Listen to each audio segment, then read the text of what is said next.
On the first day of early voting in Georgia, people lined up for hours to cast their ballots. In some counties, voters reported waiting more than 10 hours. But it isn't just in-person voting that's shattering records across the country as people make their voices heard. More than 10.5 million ballots have already been mailed in or dropped off, a number that could see voter turnout the highest since 1908. Despite fears over the COVID-19 pandemic, long waits and technical issues in some states, early voting is hitting historic numbers. For me, as a younger person, I am ready and willing to stand out here and brave the cold and the COVID to make sure that my vote is counted. With so much at stake and President Trump's unfounded claims that mail-in voting could lead to massive fraud, there are problems.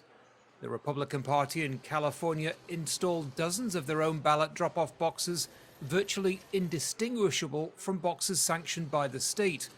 Officials call them unofficial and illegal and have insisted they be removed. Those official ballot drop boxes go through a number of steps that are required in the law and regulations for installation, for security, for placement. So having these unofficial ballot drop boxes that anybody can go to unmanned and not meeting all those requirements is just not appropriate. According to the U.S. Election Assistance Commission, the popularity of mail-in votes has been growing for years. But this year it may play into the hands of Democratic presidential nominee Joe Biden. Here in Florida, the number of early votes reveals a potentially worrying statistic for President Donald Trump.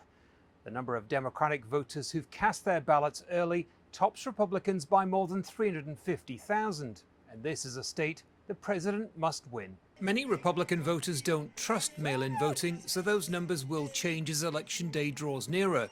But the Biden campaign's push to get people voting early seems to be working. Make a plan to vote early and then get involved.